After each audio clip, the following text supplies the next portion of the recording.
Retour sur la route de Paris-Nice à 8 km 400 de l'arrivée pour l'homme de tête. On est allé très vite aujourd'hui sur cette étape avec l'homme de tête Thomas De Gendt. Un homme a été lâché, ils étaient deux devant, partis au kilomètre 48, sacré échappé quand même, hein.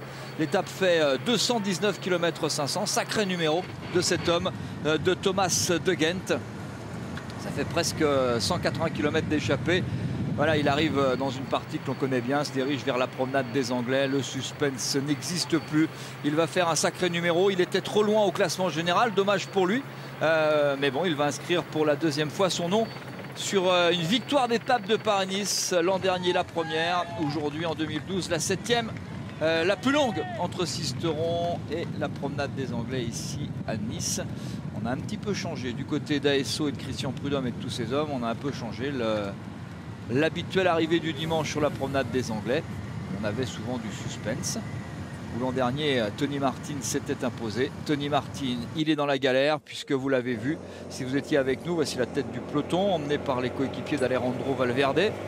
Pas menacé par Thomas De Gendt, mais bon, c'est le choix là avec Alejandro Valverde en 4e position avec son maillot vert devant le champion d'Espagne, son copain José Joaquim Rojas. On aperçoit un petit peu plus loin Bradley Wiggins. Bradley Wiggins, semaine parfaite, bien gérée. L'Anglais est en très grande forme. Comment a-t-il vécu cette semaine sur Paris-Nice? Eh bien, c'est ce qu'on lui a demandé ce matin. Au départ, interview Nicolas G, image Bernard Berlier. Bradley Wiggins, leader de Paris-Nice. J'espère aujourd'hui les bons échappés qui partent et après on roule derrière comme on a fait tous les jours. Et normalement, ça peut arriver au sprint à Nice. Et voilà, demain c'est le dernier rendez-vous. Pour l'instant, c'est en sans faute en tout cas. Oui, ouais. Donc ça va pour l'instant et on continue dans ce style.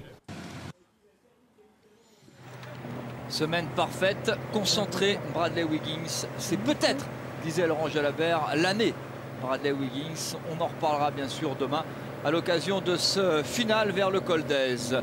La galère du jour pour le 3e du classement général, Levi Leipheimer, le coureur américain. Vous êtes avec Nicolas G.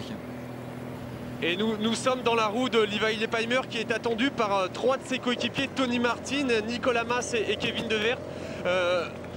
Levi Leipheimer complètement désabusé, qui a même remis son coupe-vent et qui roule vraiment à allure cyclo dans cette descente, 40 km/h maximum, et qui demande à ses coéquipiers même de ralentir. Il ne pédale même plus. Je vous propose tout de suite d'aller à la hauteur de Brian Holm, son directeur sportif, pour prendre des nouvelles de Levi Leipheimer. Bonjour Brian, est-ce que Levi est blessé après ces 3 chutes? Ah, je ne suis pas sûr. Je ne peux pas. Hein. Non, je pense qu'il ça va. C'est un coup dur pour Levi qui visait le général et qui visait évidemment le contre-la-montre demain. Je pense que pour les classements généraux, c'est fini maintenant, c'est sûr. Je pense qu'il a fait un nouveau record à la descente col de Vence avec 3 chutes. C'est pas normal comme ça. Ça, c'est triste. C'est le plus. Évidemment, c'est terminé pour Levi Leipheimer qui n'essaye même pas de revenir et qui va rallier l'arrivée comme il le peut maintenant.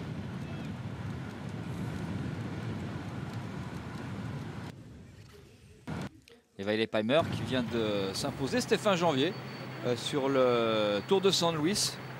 C'est un petit tour d'Argentine. Il avait été impressionnant et c'est vrai que vu le profil de ce contre-la-montre vers le col d'Aise, c'est vrai que c'est un garçon qui a été capable, hein. On connaît son expérience quand même dans le contre-la-montre, sa spécialité, surtout quand ça grimpe. C'est souvent là qu'il a forgé ses grands succès. Et Levi Leipheimer était, c'est vrai, un pion important, en tout cas un adversaire direct pour celui que vous apercevez avec le maillot jaune, Bradley Wiggins. Ceci dit, Leipheimer, c'est pas le meilleur descendeur du peloton en temps normal, hein. Parti à terre une première fois. Après une chute, on est toujours tendu, on est sur les freins, on est beaucoup moins fluide dans ses trajectoires. On descend un petit peu à l'envers et je pense que l'équipe Movistar qui roulait fort devant l'a peut-être un peu poussé à la faute, volontairement ou pas, mais en l'obligeant à prendre des risques encore pour revenir dans le peloton, en imprimant un rythme soutenu, elle l'a poussé à la faute et d'ailleurs il est tombé à terre 2 fois ensuite. Et à la 3e, donc, il a préféré renoncer parce que c'est une série qui aurait pu peut-être durer encore longtemps. Tellement Levi Leipheimer prenait les virages à contresens. Il avait beaucoup de peine à suivre ses coéquipiers.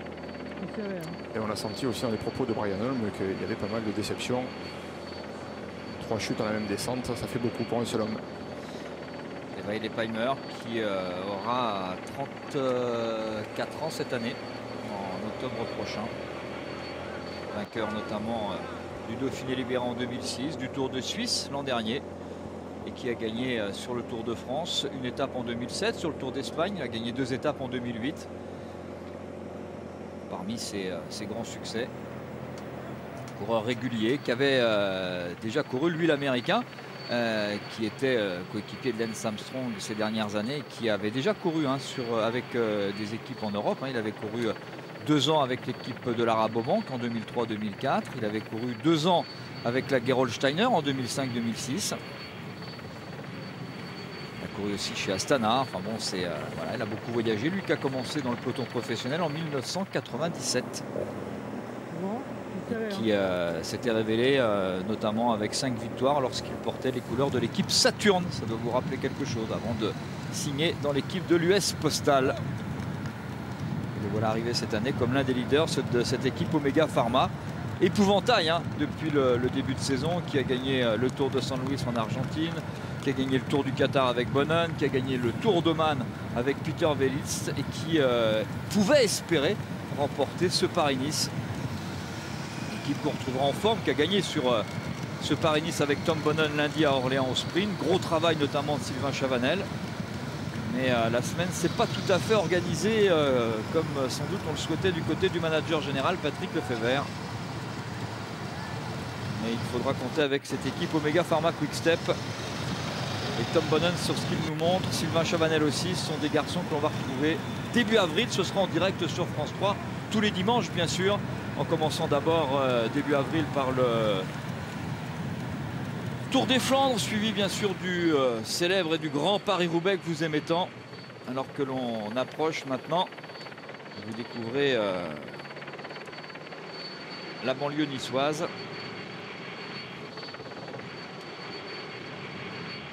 Peloton à 10 minutes, ouais, ils sont pas encore dans Nice, le peloton.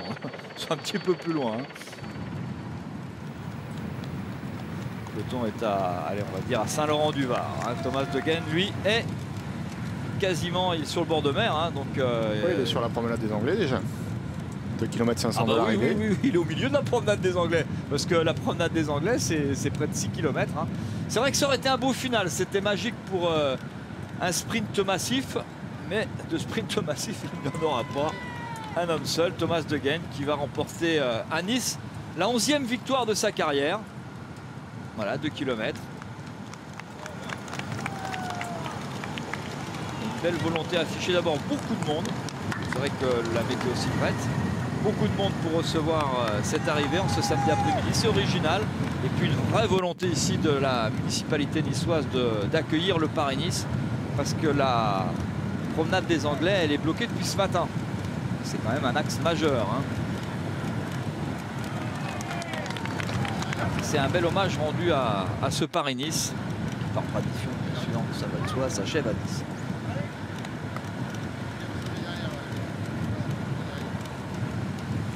Paris-Nice qui a été créé en 1933.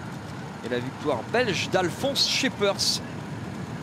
Pour la petite histoire, ça, excuse-moi de vous avoir coupé. Non, non, rien d'important. Je disais simplement qu'il profitait de ces derniers kilomètres, Thomas De Gendt, quand on arrive seul comme ça avec une avance confortable. Mais autant en profiter, on le voit regarder à droite, à gauche, boire un petit coup, les mains au du guidon. Ça roule encore assez vite, il y a 40 km/h là, mais bon, il ne se presse pas, il savoure ces derniers instants. C'est pas tous les jours que l'on a la chance, ou le plaisir plutôt.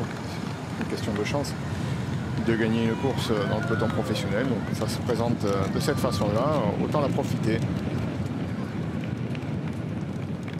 Et vous savez ce que c'est que de gagner Paris-Nice, 95, 96, 97 pour 95, ça restera votre année fabuleuse, mais bon, 3 fois de suite au palmarès de Paris-Nice, peu peuvent s'en vanter.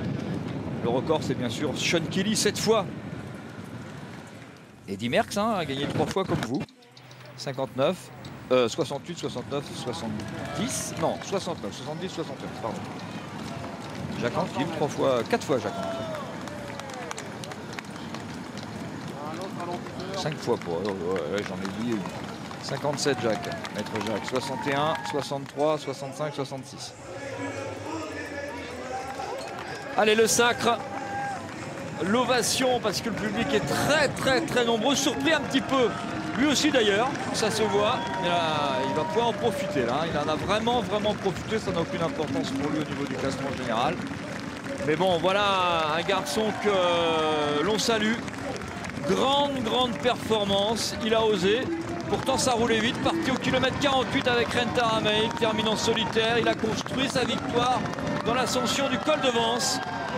La victoire belge de Thomas de Gendt. 3e victoire sur ce Paris-Nice pour l'équipe Vacances Soleil. 42 km de centre de moyenne, en étant échappé quasiment toute la journée sur un parcours